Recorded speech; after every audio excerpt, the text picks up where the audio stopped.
आज राज्य उत्पादन शुल्क कार्यालयासमोर महाराष्ट्र नवनिर्माण सेना व चंद्रपूर शहरातील महिलांनी विद्यार्थ्यांनी आज जन आक्रोश निदर्शनं ठेवलेली आहेत। निदर्शनं ठेवण्याचे मुख्य कारण हेच आहे, मागण्या आमच्या हेच आहे महिलांच्या, विद्यार्थ्यांच्या व मनसेच्या, की चंद्रपूर शहराच्या मुख्य भागावर म्हणजे जसं ताडोबा नॅशनल पार्कच्या मार्गावर जाताना वाईन शॉप आहे, त्याच्यानंतर दोन राज्याला मार्ग मिळणारा बंगाली कॅम्प चौक त्या मार्गावर वाईन शॉप आहेत, सिटीच्या मुख्य रस्त्यावरती वाईन शॉप आहेत, नागपूर रोडवर वाईन शॉप आहेत। या वाईन शॉपमुळे असा त्रास इतका त्रास होऊन राहिलेला आहे की अपघात होऊन राहिलेले आहेत, बरेचसे लोकांना जीव गमावा लागलेला आहे, अपघात झालेले आहेत, कोणाचे किरकोळ, कोणाचे हात गमावा लागले, कोणाला पाय गमावा लागलेले आहेत।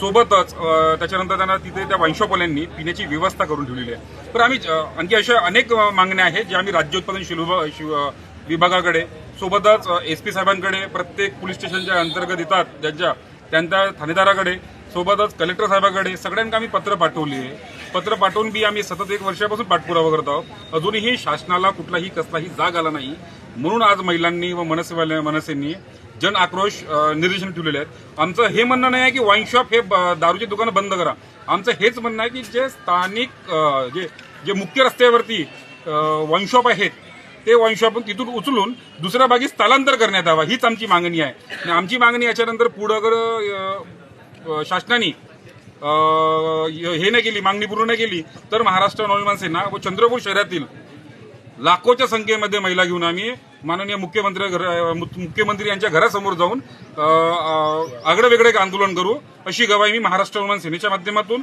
व चंद्रपूरच्या जनतेच्या माध्यमातून देतो।